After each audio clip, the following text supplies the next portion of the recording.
Alright, what's up everyone? My name is Randall, and this is a walkthrough of my 1985 Toyota 4Runner. The whole reason I'm doing this video is because I'm a little bit of a Toyota fan, and when I was building this, I was looking all throughout YouTube, finding other people's builds, trying to see what other people do, and I figured if someone had a truck like this, I'd really want to see it. So I'm just gonna kind of go over front to rear, kind of what I've done to it. Give you a good look. So yeah, let's get started. Kind of from the front. So I've made this front bumper from scratch. Not sure how well you're gonna be able to see this, but there's a piece of C-channel. I found some guy on YouTube did something similar, but that C-channel, I used an acetylene torch and put 3 holes through it, and then bolted that to my bumper. I put an additional bolt right there, so in case I'm winching out, it has some extra support that's welded to the frame, so it's a little bit beefier than the just original, I think 2 or 3 bolt or 4 bolts. And then from there, I've got plate coming up on the top, I guess middle here. That houses a winch. Just got a cheap Badlands winch from Harbor Freight because it was on sale.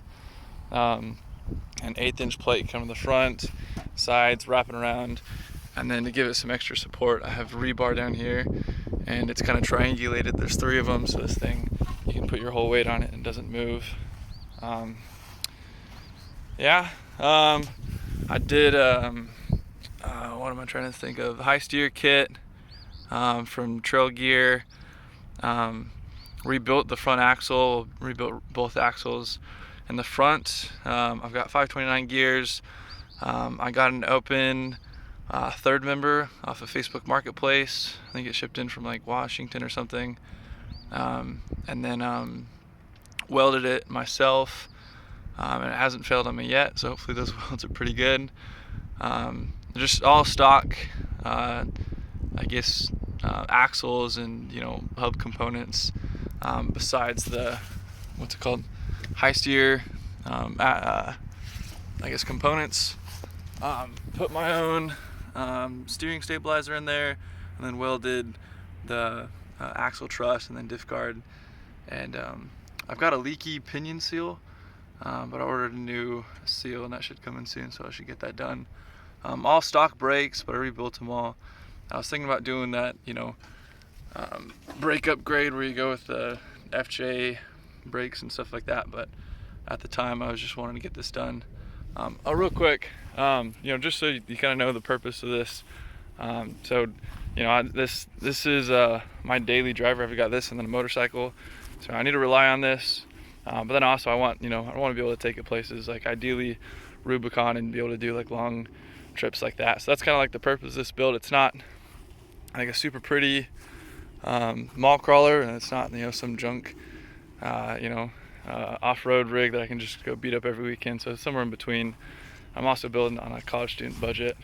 I got these wheels from a buddy of mine who bought another Toyota.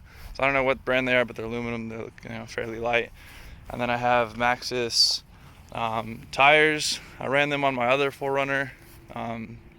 They're really cheap. They're like $200 a pop. They're 35s.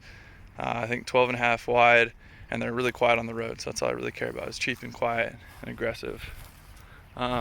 This hood thing, it's from my other 4Runner. I just put it on here.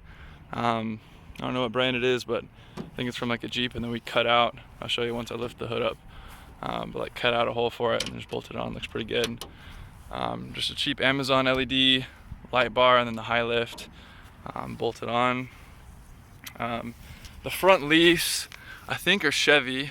There's only 2 leafs on there, which is a little bit concerning, but it hasn't, totally failed on me yet. I've only taken it wheeling twice, and the second time I actually snapped the leaf that was right here. It just snapped clean off. So I didn't realize it till we got home. Luckily, it still got me home. And I ordered what I thought was the same, just add a leaf, but I think I got a Ford, so it's a little bit wider than this Chevy, and so I had to make my own plate. I don't know how well you can see it, but anyway. And then here's the new steering box, and welded the plates on there to put the IFS steering box on there. The shocks I think are Rancho. I just kept those from the way I got the truck. We'll move back. Rock sliders, I did these myself. They're just coped in a 3 3/4 tube. I put on plates. I don't know how well you can see this, but there's a plate that is welded to the frame, and then the tube is welded to the plate. And I've heard some guys doing that, and it's just, I guess, to make sure you don't puncture your frame, if you hit a large rock or something like that. I'm sitting on a 2-inch body lift, and then a good little bit of suspension lift. I don't know how much. The body lift was on there when I got it. I like it, it puts me a little bit high, but I don't mind. In the rear, let's see, the leafs I took out. I did the Chevy 63 swaps, went to a junkyard, pulled leaves off of an old pickup, did I forget what brand, low range off-road kit, so it gave me the brackets. So this, you can see they cut out the original bracket here, and then this is like the new bracket, so I had to move it like 7 inches forward. And then what I did for my rear placement, there's no real right or wrong way to put it, so I just butted it up right behind, I don't know how well you can see this, right behind the old I guess rear shackle mount spot, and you can kind of see the angle that it gives me. I had a buddy do it on his Toyota pickup, and his shackle angle wasn't as extreme, but he also, his truck's a little bit lighter than mine, especially with the hardtop on, so I also threw in an add leaf in there just to give a little bit more lift. Let's keep going down the rear. I added the gas tank protection guy there. I did the low range off-road, just put that top member in to triangulate the shocks. I think I have 12-inch shocks. They're the Bilstein. I got them from Trail Gear. I rebuilt the rear axle. I didn't redo the bearings because they're fine. Had to make bend my new brake line in the rear. I've got 2-inch wheel spacers in the rear and then none in the front, just because my truck's super tall.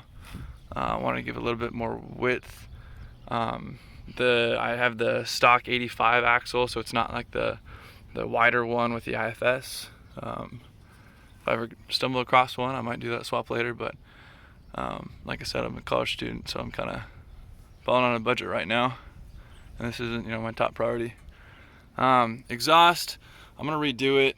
I've got a leak in my header, and I'm not a super big fan of how I did the first time. There's a few leaks here and there. Actually, that was my Christmas present, so Santa got me a new header, so I'll be putting that in fairly soon. Brake line, I took out the whatever that regulator is that changes your front rear bias based off your ride height. So I took that out, and then took a one line directly to the rear. And to accommodate for like the longer travel of the Chevy 63s, I just put two, you can kind of see them, two of the stock brake lines in, just so it has more down travel. Also drivetrain, so I've got 529 gears. I put in a Trail Gear 4.7-to-1 transfer case. So you can see the transfer case is nice and new. I bought it and thought I could just swap it in with the old transfer case, but I was a dingus and I bought the top shift, I bought the top shift one without realizing that my truck was forward shift. So for those of you who don't know, don't make my mistake.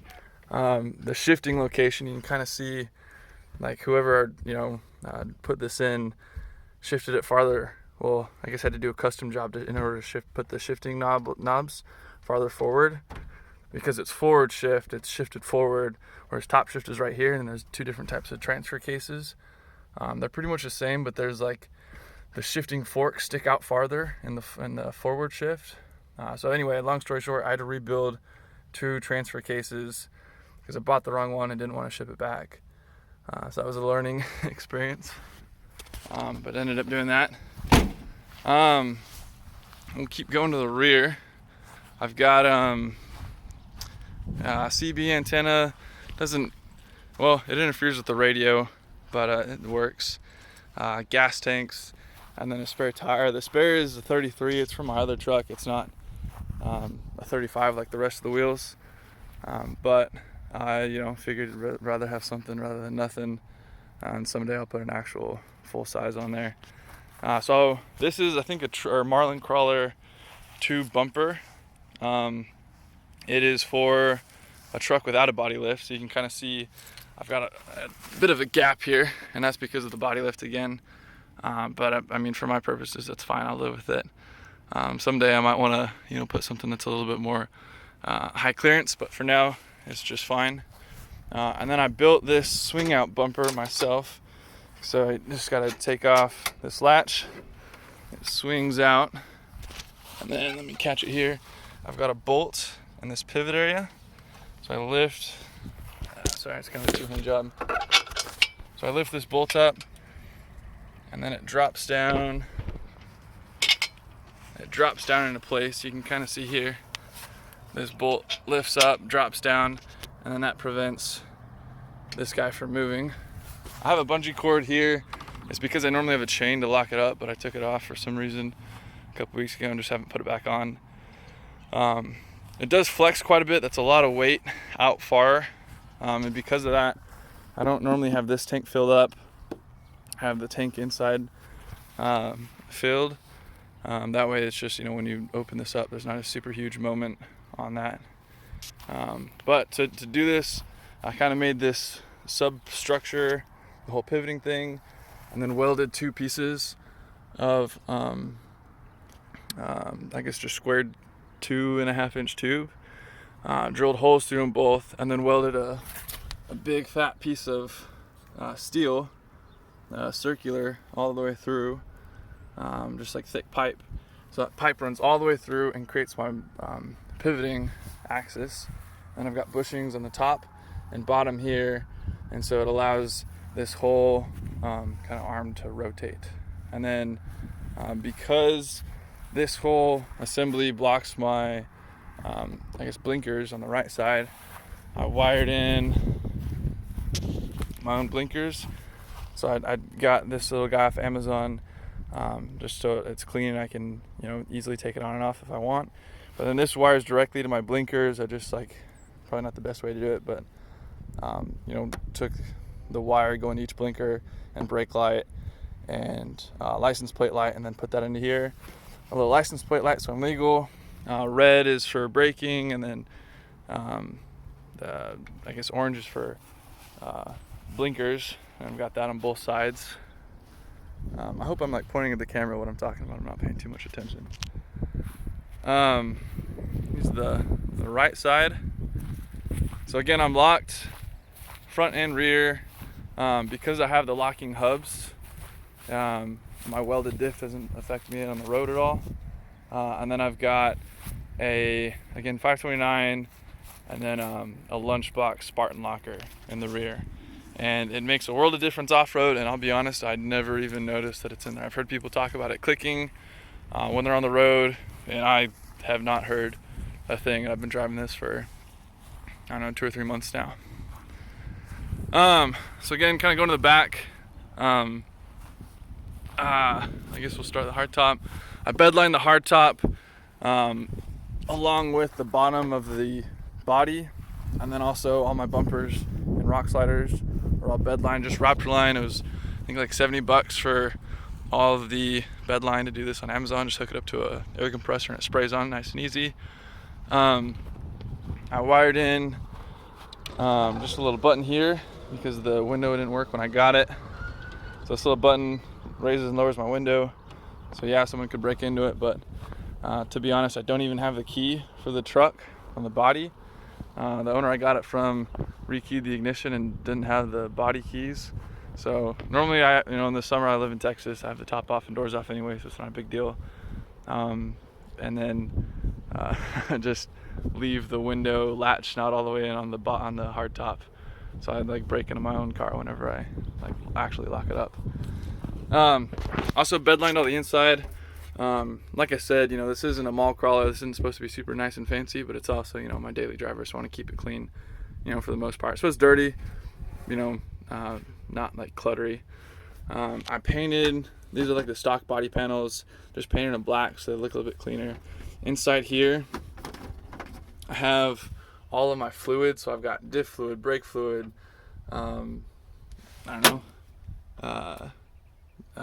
gear oil, everything I need. I've got toe straps on this side. Buttons it up, keeps it nice and clean out of the way. This side I've got a whole bunch of tools, random accessories, a little bottle jack, and it goes all the way up, kind of forward some more too. So I can do a lot on the trail, and then also I keep my whole bed area clean. The reason I like these 4runners is because you've got the bed, and you've got a full bed if you want to fold those front seats down, which is really nice. And then you can also carry 5 passengers plus a bunch of extra stuff. So this is really like the perfect vehicle.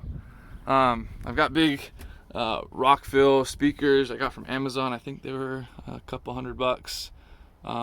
Hooked them onto the roll bar, wired in an amplifier. I'll show you that in just a second.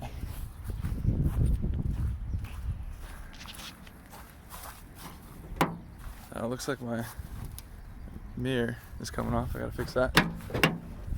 You can kind of see in there, I built a little wooden subframe that houses the amplifier, and it keeps it out of the way and out of the rain. And so it comes from the radio in the front, back to the amplifier, and then back to the speakers. And they're super loud. I'm able to hear them on the highway. Nothing super crazy bass, but good quality music. I've got a fire extinguisher because I'd rather need it, or have it and not need it than need it and not have it. We have goats, and they kind of ate away the top of the hard top, but she's not, like I said, not a mall crawler. So the front dash was all cracked when I got it, so put this little carpet on top of it and you can't even notice. I've got a CB down there. I need to fix some of the wiring issues because right now whenever you do the CB and you have the speakers on, you can hear yourself through the speakers, which is not ideal. So I need to figure that out. But that's a problem for a later day. I put in a little auxiliary fuse box. Again, not super nice, but in my old truck I had like a dozen wires going straight to the battery, and half of them didn't even have fuses, and so there's definitely a step up from where I was. Not the most clean, but there's way less wires going to the front. And this is nice because if I ever want to put lights in or additional radio or something like that, I can just mark the fuse and put it in there and run it back instead of having to go all the way through the firewall and the battery. Doors are nice, they work. Seats are nice, they work. Put in, I can't remember where I got it from, but somewhere online, that like hard plastic. Looks kind of nice on that tailgate. Let's see.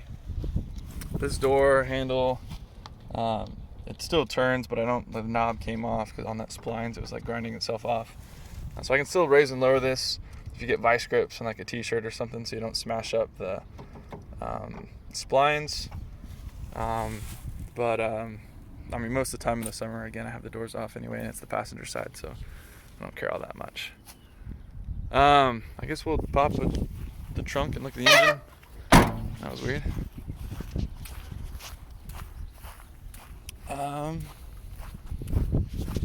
So I've got a 22R engine. I know the sticker says RE, but I got that hardtop from someone else. And I do hopefully want to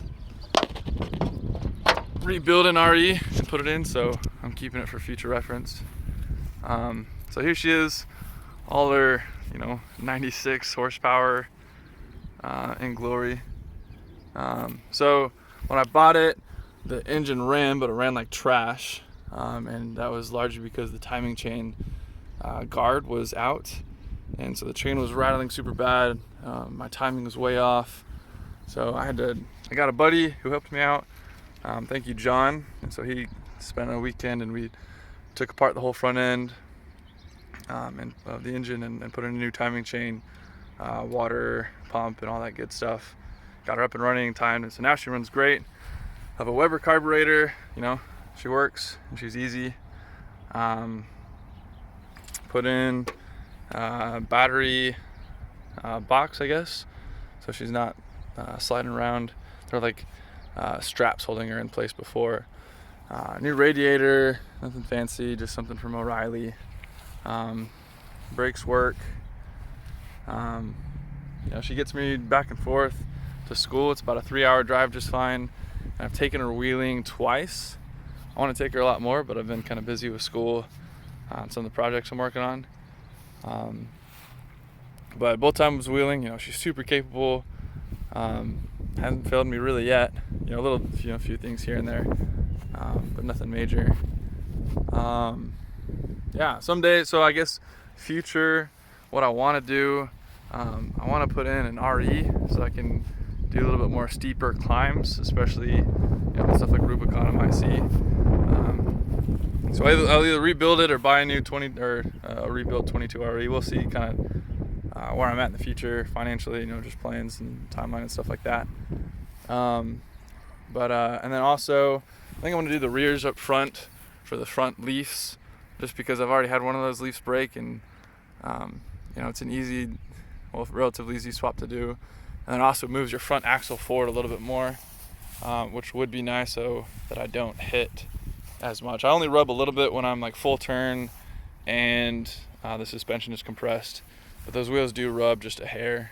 Trying to think if I left anything out. There's just like spray paint from Home Depot for the tan color. It used to be like blue when I got it, but I really like that tan. I'm trying to think. I think that's everything. Again, the whole purpose of this, is I'm a Toyota fan, and so if I had, saw a truck like this, I'd want to watch their YouTube video. So if there's anyone else like me, then this video is for you. But that's all I got. If you got any questions, comments, you're building your own, I guess just comment down below, and I'll hope to reply. But that's all I got. Thanks for watching. Have a good one.